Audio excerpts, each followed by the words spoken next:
Hey,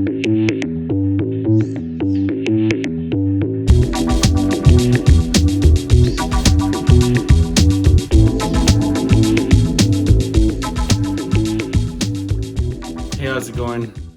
Welcome to another episode of Lost Like Mike.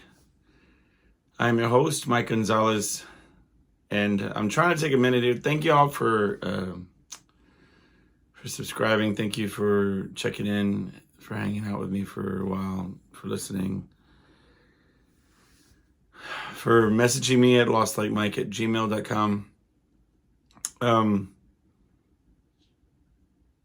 Maybe let me back it up for like 10 minutes, 15 minutes of where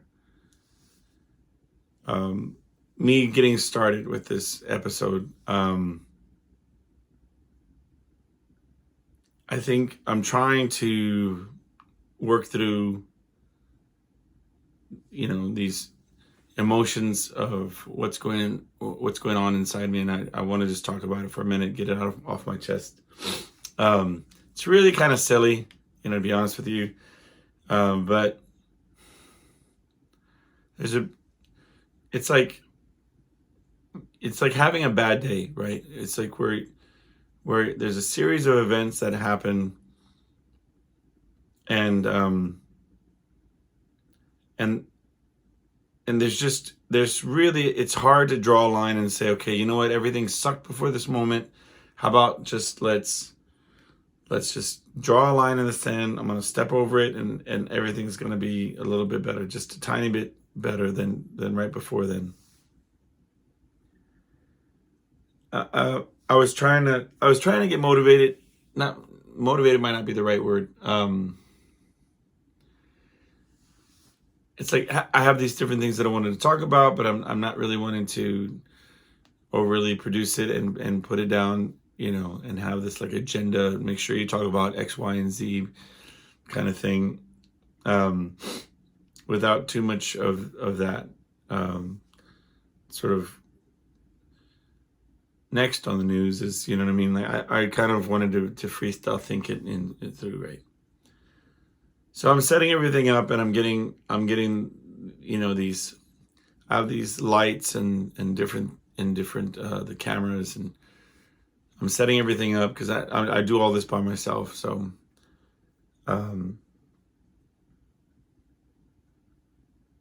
I have a set of drums set up, a stack of drums, right? Where you have the big fat tom, the bass drum on the bottom, and then it's kind of like one of those those Russian dolls where it's like you have the biggest one, and then smaller, all the way to the top. So I have this drum set up behind me, where I have the bass drum on the bottom, and then smaller drums, the floor toms, the rack toms, and the snare, right? That's how it's, because it's not assembled, right? I'm trying to paint a picture for those that are just listening. And there's a space where the bass drum is, where, between the size of the bass drum and the floor tom. And, for lack of having a table, I set my drink in that gap, right? Okay.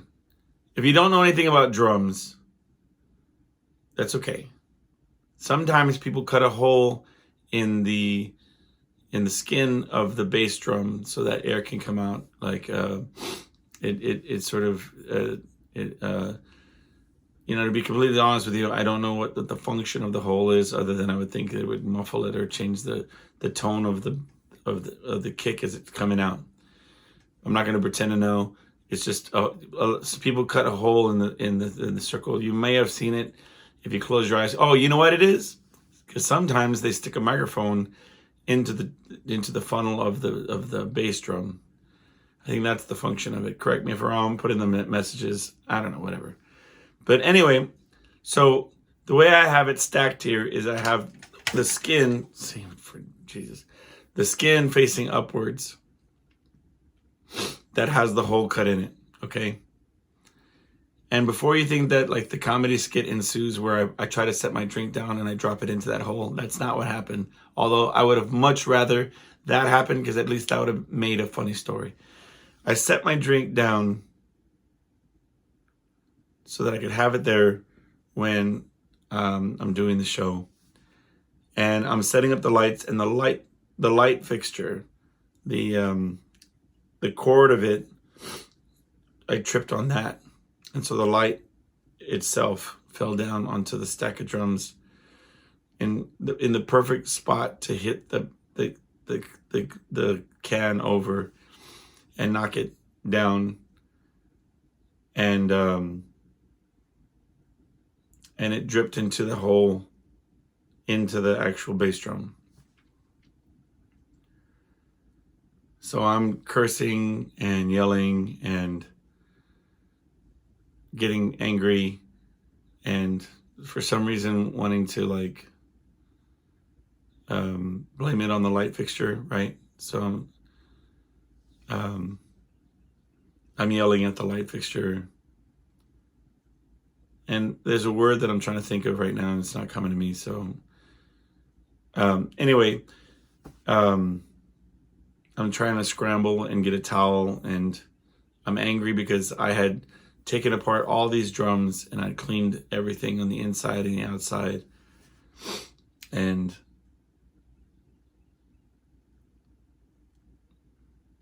for some reason, I feel like it's some sort of karma, right? Because here's what happened. My wife just bought a brand new rug.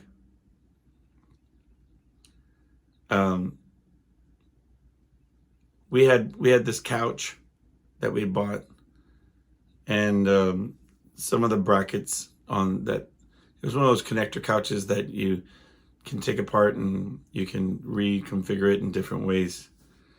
We had no intention of reconfiguring it or moving it around, but anyway, long story short, my dog has a big butt and everything is blamed on me, but she broke one of the brackets, I guess, loosened it somehow by jumping on and off of it, of this ottoman section.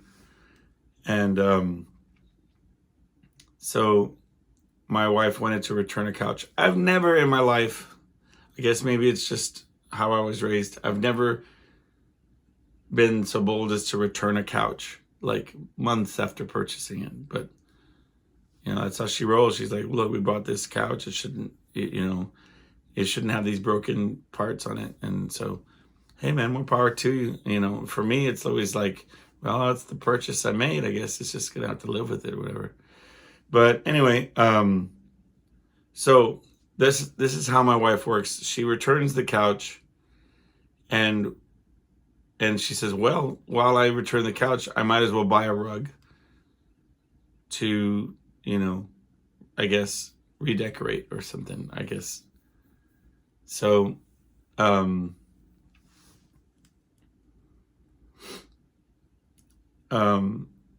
we bought this rug. Okay, anyway, so for whatever reason, this is the second time my wife has bought an off-white rug with a pattern on it, okay? Like, I worked in the movie theater business for a very long time, and the one thing you learn is that the color and the pattern of the carpet is really important, because you're going to spill things on it. It's going to happen. And why get a light colored carpet if all you're going to do is, I guess I could have said I worked in any industry that had carpets that had spills, but I guess you see that on the daily when you work at a theater. So I guess that's why I said that. Anyway. I digress. Point is, the other day I had a drink sitting on a tabletop tray, and I left the room. I was not even in the room, and my wife and daughter, my daughter, I guess, was climbing around or doing whatever she, a 9-year-old will do, and she knocked over my drink. And I was making fun of my wife because you could tell she was wanting it to be my fault so bad, and it was like it was on the tip of her tongue, wanting to, like, scold me or like give me a hard time for leaving my drink out or whatever it was, but I checked all the boxes that it was not my fault. And so I kind of gave her a hard time, and I was like, you know, it's unequivocally not my fault this time. And so you can make it be about me, but let's just not, like. So somehow I felt like karmatically I was owed a spilled drink that was all my fault, 100%. There's probably no truth to that, but I mean, in my mind, it's true, so that's good enough for me. Yeah, anyway, super pissed. So I've got drum parts thrown across this area over here, and I've got towels inside the drum, saturating and picking up that liquid that's inside the and I don't have a drink. So the culmination of all those things kind of set me off in a bad way.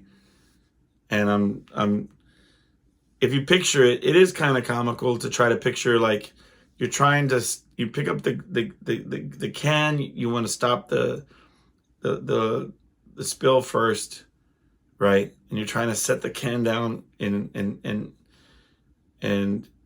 a way that it's not going to spill again. And then the light fixture won't stay standing up. It keeps falling over in different directions. And I'm grabbing it and smashing it into the ground, saying, just stay still, light fixture. And then that cord trips the other cord and knocks over the tripod with the cameras on it, and knocks over the other light, and it's like a domino effect, and everything's one after the other. And, I don't want to minimize the frustrating aspects of this situation, because it's almost like, what's the big deal? You spilled a drink, you had to find a towel, you sopped it up. What's the big deal? I get it. I'm being a little bit, I'm just crying about, crying over spilled soda, but I'm just saying the pain in the aspects of it were through the roof. It was just, I'm in a tight area, and I'm always complaining about the clutter and wanting to get rid of stuff and procrastinating and pushing it down the line and whatever. And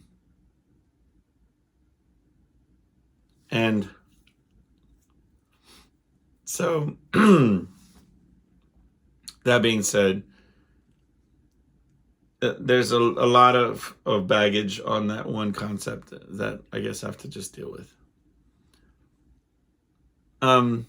What is today number wise, I wonder? I think it's I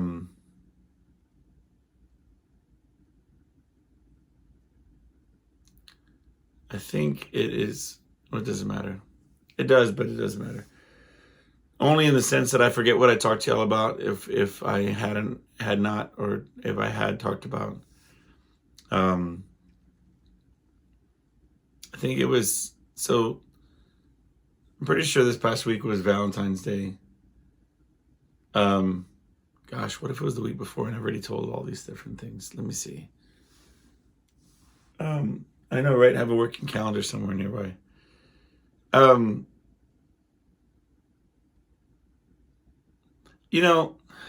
remember back in the day, my wife and I would say it's just a manufactured holiday. It's not, we try to show each other we care about each other every day. Do you love me any more or any less on this one day? And give it. And it's kind of like, why? But here, and I think,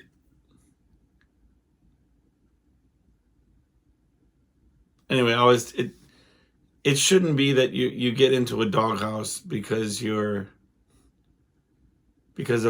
this holiday, right? If every day I wake up and I do something for to support you, to take care of you, and all of the things that I do in my life are built around making your life the best that it can be. It just seems like sort of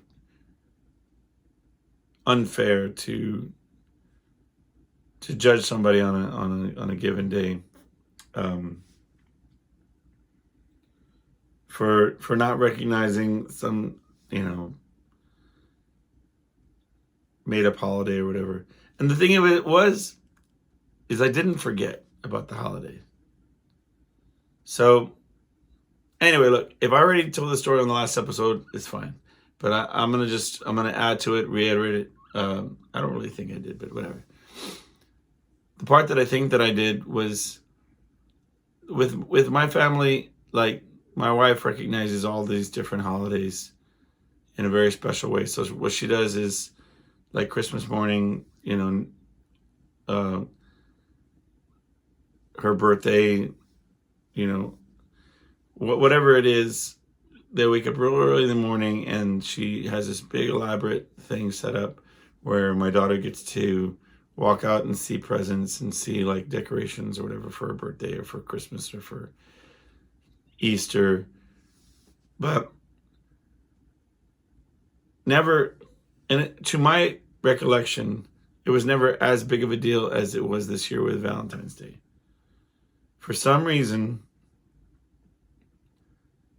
we woke up and she woke me up at 5 a.m, whatever the time it was, somewhere around there, and was like, "Let's go see the presents." And I'm thinking, what? I'm not that out of it, where I don't remember that Christmas came around again, or what's the holiday that we're talking about here.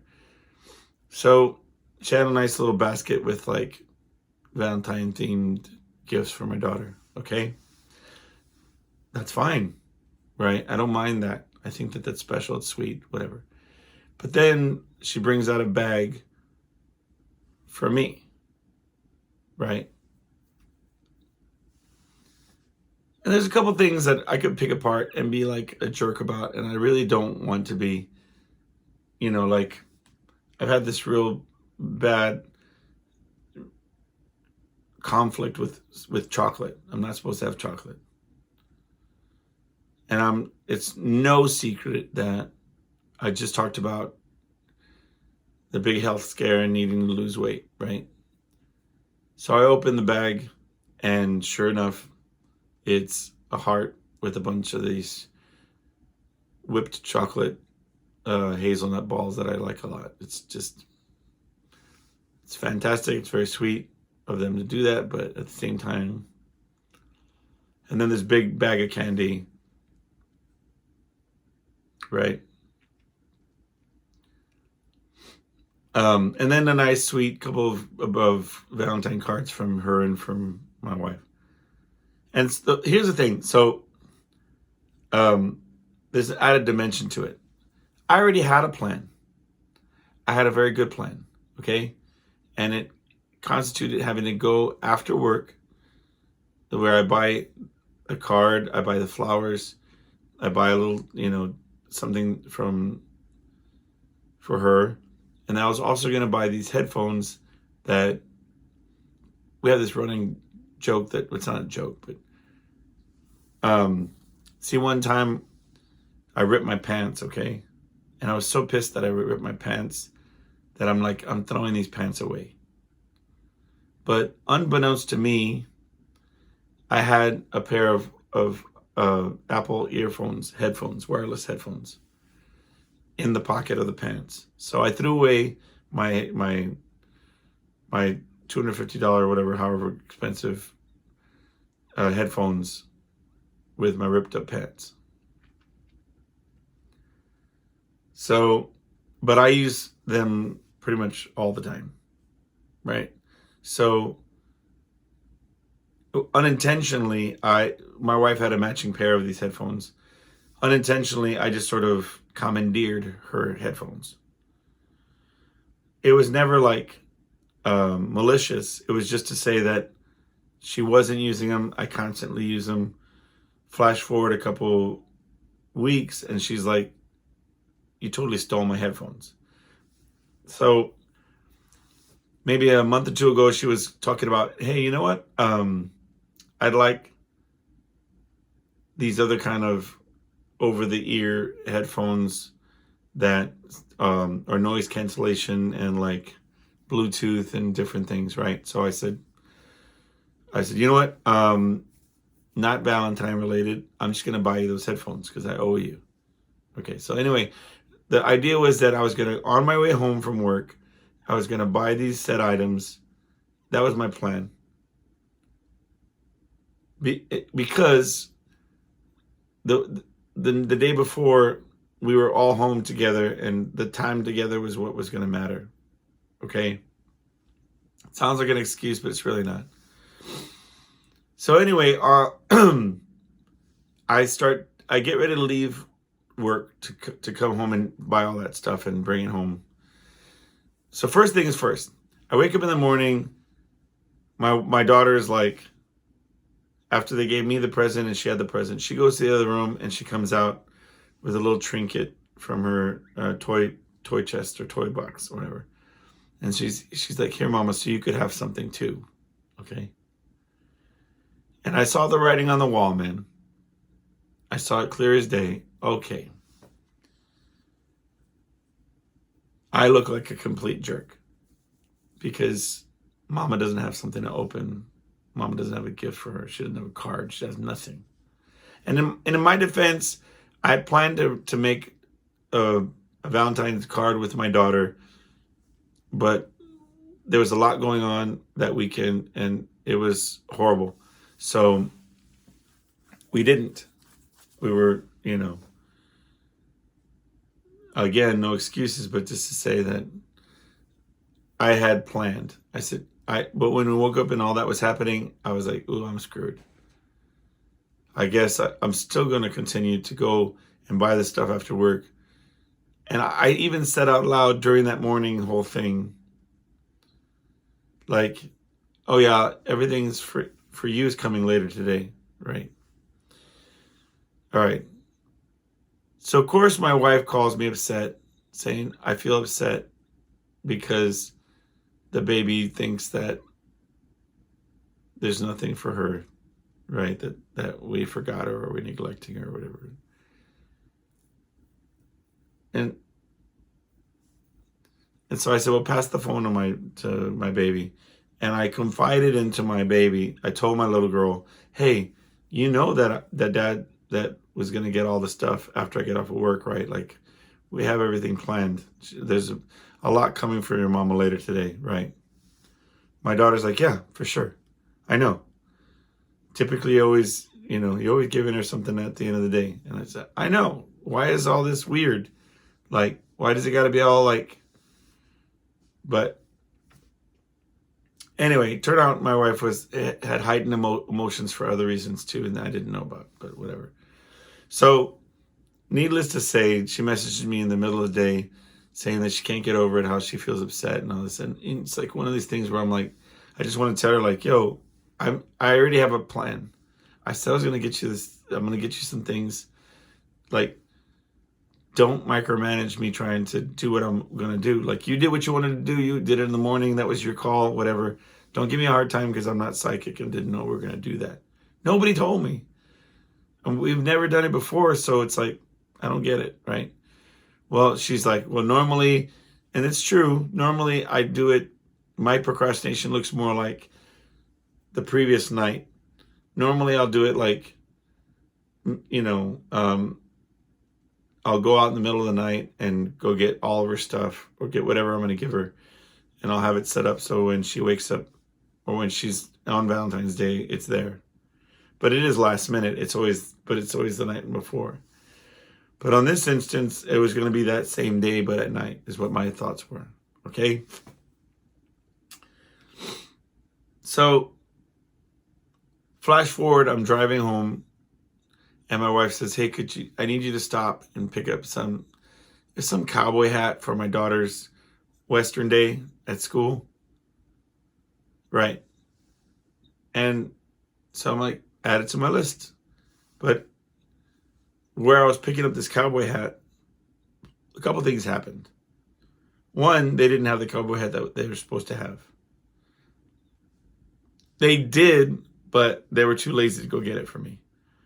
Customer service was like, I'm sorry. I mean, it says we have one, but we really don't. And I was like, that's no way. Which incidentally, my wife called and did a curbside pickup for this cowboy hat, right? And within minutes, they were like, your order is ready for pickup. We ended up picking up the next day. That same location that claimed that they didn't have it, actually had it, and they were just being lazy. Well, whatever, I digress. Point being that I was there walking around this stupid store trying to find this cowboy hat. I could not find it, and I had to go to customer service, and they were like, we don't have it. Whatever. And at the same time, my daughter's messaging me on the phone saying, please come home to play, before my bedtime. So I still had a plan, but I had to be like, I'm going to come home and I'm going to play with my daughter, hang out with her, put her to bed, and then I'll go get everything after, right? I didn't share that plan out loud, but I mean, that was my plan.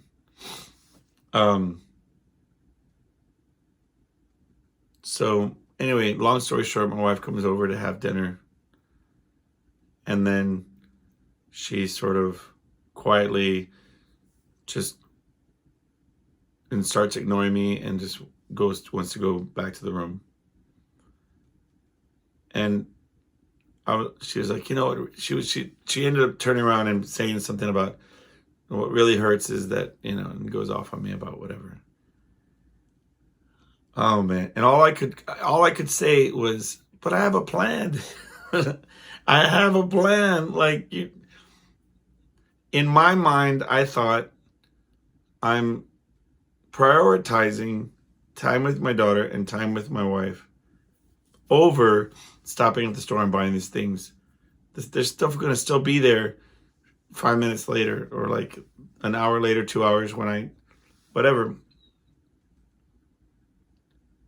And then, but I don't know. Ended up ruining the night. She went to bed without speaking to me, and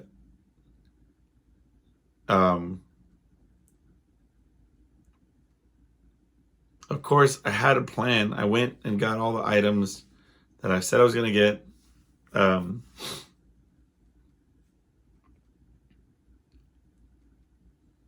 only thing I had a hard time with the headphones. I went back to the same place. I mean, this is fool me twice is what the problem is here. I went back to the place because it's close to where I work, and to get the headphones. Because that was her whole beef, was like, you didn't even come home with headphones. You didn't give me all this stuff you said you were going to get. Whatever. So they had this big ordeal with their electronics section at this place, where I'm like, I want this headphones. I pointed at it, and they said, do you have them in the back? Because you don't have them here, price, whatever. And the first lady said that they had the headphones that I wanted right there in that color for that price.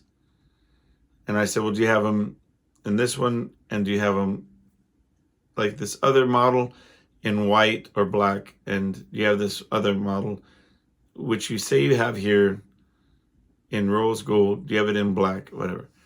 So this is 20 minutes later.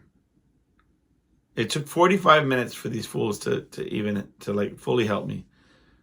But finally the guy shows up. Hi, can I help you find something? And I'm like, yes. She said she was sent for you. I need this one if you have it in black or white, and then this one if you have it in black. And I'm pointing at the prices. I'm saying I have it on my phone. It's for however much it is, right? He looks at his little doohickey. He's like, I don't have these here in black or white, but I do have this other one. I said, all right, well, if you have it right there, I'll just take that one that, for that price. So he unlocks this whole bit. He said, let's go. We'll go to the cash register. He proceeds to ring it up. It's 3 times the amount of money that it said on the ticket, on the little card. And I said, why is there a price difference? Like, I showed you the model. I showed you I pointed at the sticker. I pointed at everything. It must be a different model. I said, well, I asked you for that model.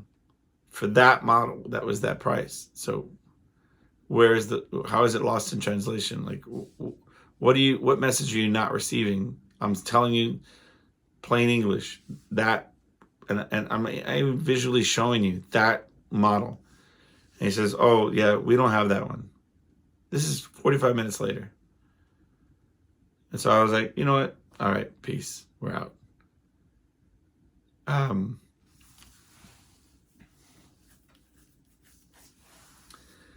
We ended up buying them at another time, but at a different store. But I'll never go to that particular store again. I mean, I don't mind that brand of store. Like, I'll go at another location. Maybe I'll go back to that.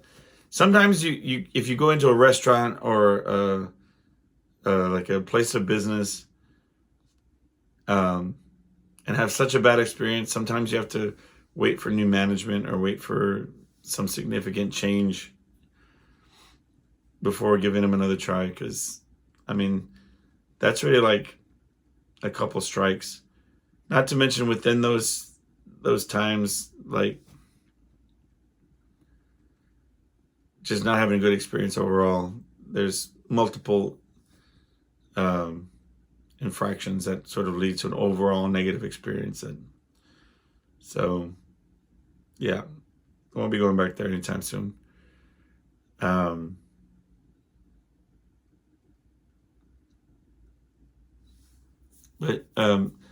So yeah, and she wouldn't even look at the card that I got her. She wouldn't. She said she was gonna.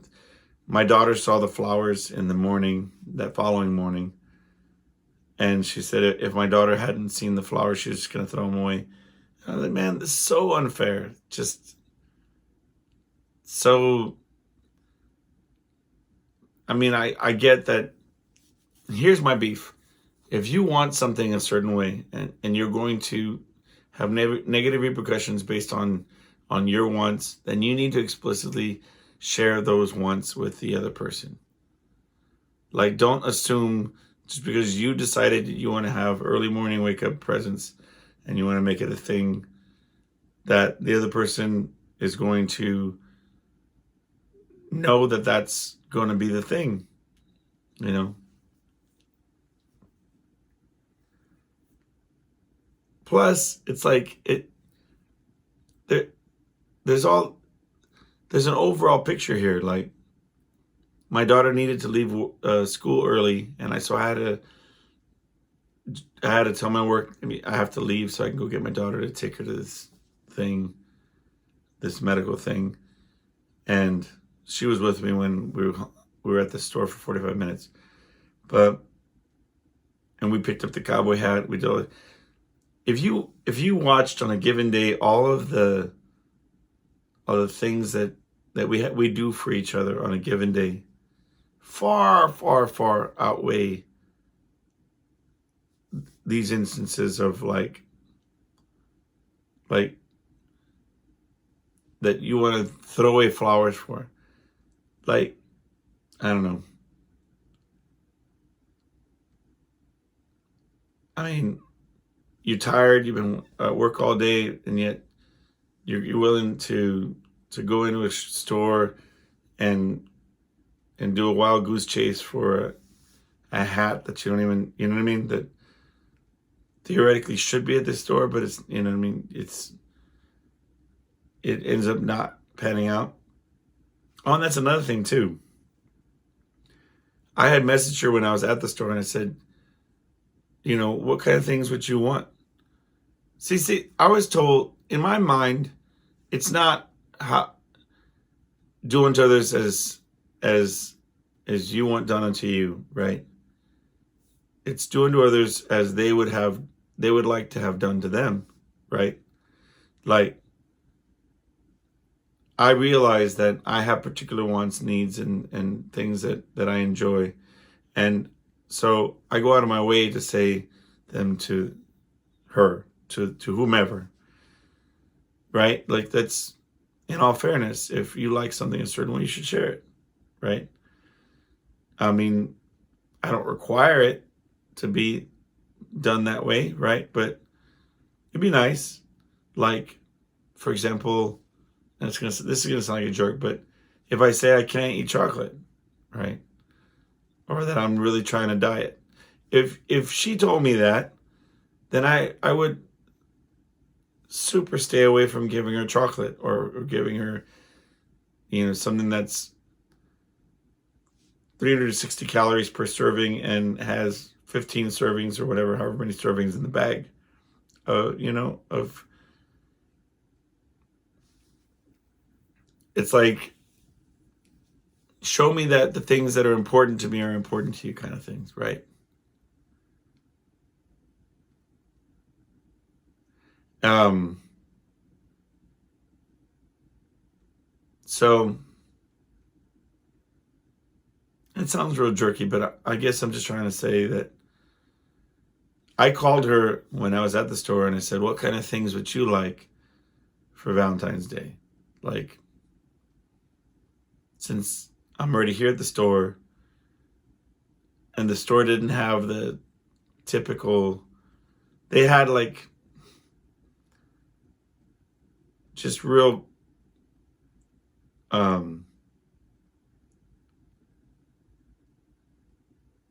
department store flowers. They didn't have like nice flowers. Like, I go to this grocery store and you could pick out these little small bundles of flowers, and they're always fresh flowers and they're beautiful.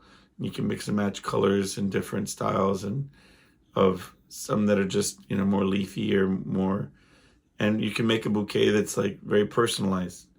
And so that's what I do. That's what I like to do, is have something very personalized. So I knew I wasn't going to get the flowers there because they were like these neon rainbow roses that are very just almost plastic in their presentation. It's just, there's nothing to them, and they're overpriced, and just, I don't like that. And in my heart of hearts, I don't think that she likes that. I know she doesn't like that idea of having like, because I remember one time I'd forgotten, I think it was her birthday. I think or it was like maybe Valentine's Day. I'm not sure what it was. There was a time over the years that I've known her, there was one time where I completely forgot. And so I ordered these flowers to be delivered to her. It's funny because she had our bank account, like, she could see. And she was like so furious that I spent however much I spent on these flowers. She was so bent, and that they were so, cookie cutter, like bouquet out of a their catalog or whatever, this flower company. She was so pissed. But anyway, so it wasn't my style. I knew I wasn't gonna get her flowers there, and I like getting most of the time I like getting blank cards where it has like a picture on the front, but then you fill out whatever you want to do. And I wasn't finding that there. So I was like, yo, what would you like for Valentine's Day? I'm not going to get you something that you don't want, or something. I'm not going to get you chocolate if you're watching your weight and you're trying to figure stuff out.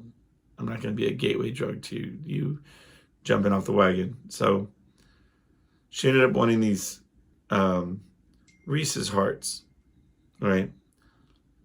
So I thought, okay, I'll get you some Reese's Hearts. And her point was, she could take those Reese's Hearts, and she has the self-control and the willpower to have one Reese's Heart in a week or whatever. But see, that's what I'm saying. Like, if I've learned, hello, I have addictive tendencies. I don't do anything small. I mean, those the heart with the balls, with the hazelnut, I ate those in one day. Just sat there and ate my emotions. Let's go. That whole bag of candy, the one that I said was like 15, however many servings, I ate that over the course of 3 days, I think it was. I just finished them yesterday. I didn't want them in the house. She called me the other, like a middle of the week, she called and said, hey, Girl Scout cookies, what kind you want? And my heart and my head said, none, no thank you. But then my stomach burped it out and said, I'll take a box of Thin Mints. That's not true, but those, those peanut butter cookies, whatever. I ate those stupid things in a day too. I don't want any of that stuff in the house, you know? And yeah, it's on me. I get it. But let me tell you something. I have not smoked a cigarette in 10 years. And my partner, my guitar player, found a pack of cigarettes at the place where we perform. And he sets them in front of our tip jar for whatever reason. I'm like, I don't want to see those, dude. Like, I say on the microphone, if anybody lost your cigarettes, they're over here. And he's like, why are you saying that? I'm going to take them home. And I'm like, you don't even smoke. He's like, I know, but I like things, finding things. And I'm like, okay, but you understand, I'm looking at this for 4 hours. And even though I hadn't smoked in 10 years, I'm looking at these cigarettes sitting in front of me for the duration and being like, you know,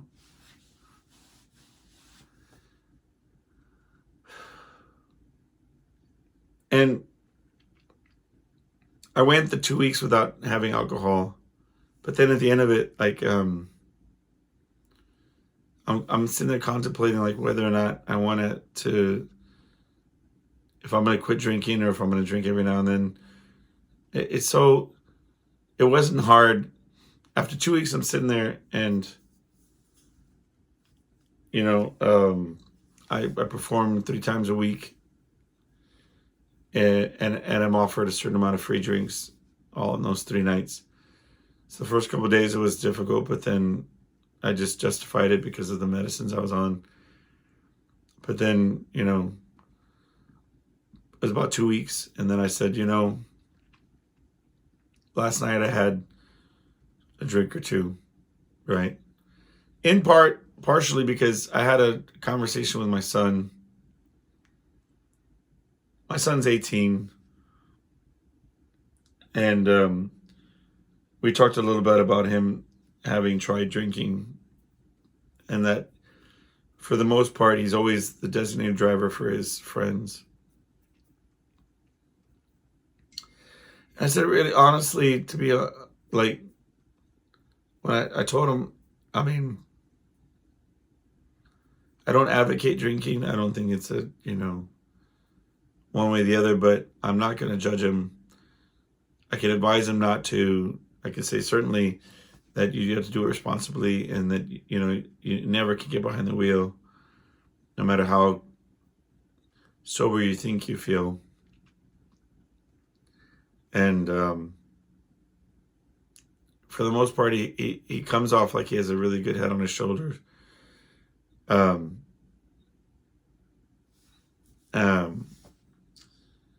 the idea was basically that I in that moment that he said it, and this was threw me off, was I thought about how young I was when I was drinking and the things that I was getting into at, you know, 13, 14, that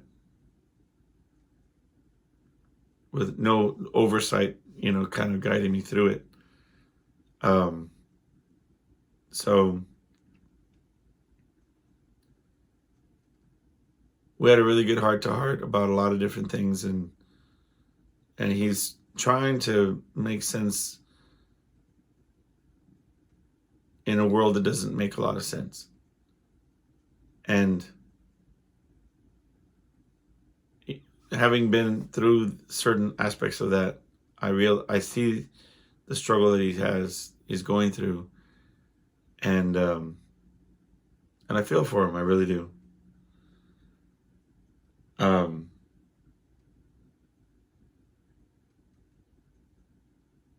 my daughter had an MRI this week, and she had this where she was nervous about it the day before, and she did this face where you could see the fear in her eyes, because it's not like you just when you're that young, they put you under, right? They put you under so that you can lay still for this process. And she did this look. She gave me this look where she's like blowing out, like puffs out of her mouth, and like her eyes are real scared, and she's like, I'm scared. And so I told her, even though I was like, I had to play the night before, I was only getting like 1 or 2 hours sleep. I said, I'll go. I'll be there with you. Would that help you if I was there? And so it was very important for her to be there, for me to be there. And I'm telling you, she went that whole morning. She kept saying, so they're just going to put a mask on my face, and it's going to put me to sleep, and then I'm going to wake up and it's like it never happened. And we're like, yep, that's it. That's exactly what's going to happen. To my knowledge, that was what was going to happen. And so we're arriving to the place, and she's like, Mom, you sure they're just going to put a mask on me and that's all it's gonna... And she's like, yep, that's it. We go in, the receptionist, there's somebody checking us in, and she's like, ma'am, are they just going to put a mask on me? And she's asking the receptionist. And to her credit, at the children's hospital, she was like, yes, baby, that's what they're going to do. They're going to put a mask on you, and it's going to put you to sleep, and you'll wake up and it's like nothing. She asked every single person. She asked an orderly that was walking us from the front to the back of to the waiting area. Everybody. And I told her, I said, why stop asking everybody, baby, because you're going to get the same answer, and right, I don't want you to be upset, right? And so she's fine. And then she asked one last nurse, and the nurse said, yeah, baby, we're going to put a mask on you, and you're going to put you to sleep. You won't even feel it when we put the IV in. And my daughter's like, the what? A needle? What's happening here? And then she started getting upset. She starts crying, we were so close. She had already convinced herself that it was not. You could see that she was a little nervous, but she was okay. It was all going to be fine. And the nurse was trying to back out of it. She's like, look, I have this thing on her. She had a thing, the IV part on her badge, because she's typically shows the older children, the 10, 11-year-olds, how it's there's a needle, but then they pull the needle out, and it's just like a little tube that's in your hand or whatever. So the nurse's script had no idea what this child was dealing with. Her script was like what she typically has to tell kids, and it works out for her 9 out of 10 times, no problem. But my daughter's starting to have a panic attack, she's starting to freak out, and I'm like, and this is as we're about to transition to roll into the back where they're about to do everything, and my daughter's crying, she's freaking out a little bit, and the doctor let me hold her hand and coach her, and I was like trying to get her to do breathing exercises, that help me, where you count to 3 or 4 while taking in air, and then hold it for 3 seconds, 4 seconds, and then blow it out in 4 seconds, and then wait 4 seconds, and you just think you're calming down. To the credit of the children's hospital, the anesthesiologist was very good about coaching my daughter. And I dried my daughter's tears. I just said, it was going to be okay. And she made it through. But what you have to understand is that my daughter's been through like 6 surgeries. A lot of times she goes to the doctor um, it's like this, it's almost like this PTSD thing with her where, you know, she has all these times where she's had a lot of anxiety. I don't think any child should have to go through that. And I know that my daughter's ailments and reasons for having surgeries are not as the same as other children who are battling terminal illnesses and who are battling failing organs. I get that. But that fear and that anxiety, the trauma of being poked and prodded and put to sleep and waking up, throwing up, and being groggy and loopy and out of it, it's all real, to that child, whatever they're dealing with, it's the realest to them. You know what I mean? It's the worst that it is at that time for them. But my son was saying that he has an MRI scheduled, and it reminded me of a story when my son had a upper GI done.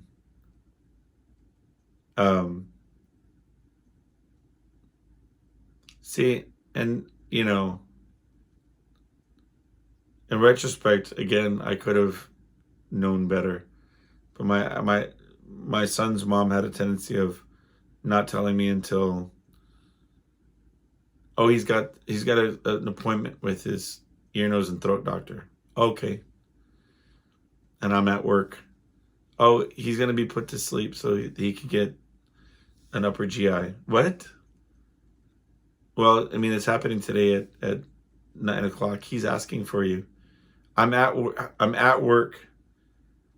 I work in a position where I can't just walk out the door. I tried. I called around. I tried to see if somebody could come in. Nobody was anywhere in the vicinity that would get me off and over to where my son was at. And my son went under asking for his daddy. And it's kind of stuff that you just don't forgive other people for. But such is the games of scorned women that want to punish the man, but end up punishing the child, I don't mind saying it. But I look back and I see the parallel. I was talking to my son about it, and he's like, yeah, I mean, he was in that car accident, so he's having to do an MRI, among some other tests and things that he's going to do. And the contrast of like how important it was for me to show up for this kid, it kind of breaks my heart a little bit, a lot of it, that I wasn't there in the same respect. Like I said, I could blame it on anybody I want to blame it on, but ultimately, I know that the buck has to stop with me. Hindsight is always 20/20, but I burnt those bridges and I created those grievances one way or the other. Like, there's things that I do now to make sure that I don't put myself in that same position, with my daughter. But there's a lot more crow I'll eat these days than I did back then, because I didn't fully know what was at stake. Anyway, have a good week, everybody. I've enjoyed our conversation today. Please message me at lostlikemike@gmail.com. Let me know what you're going through, what's happening in your life, what you want to talk about, and I will see you next week, okay? Take care of yourselves.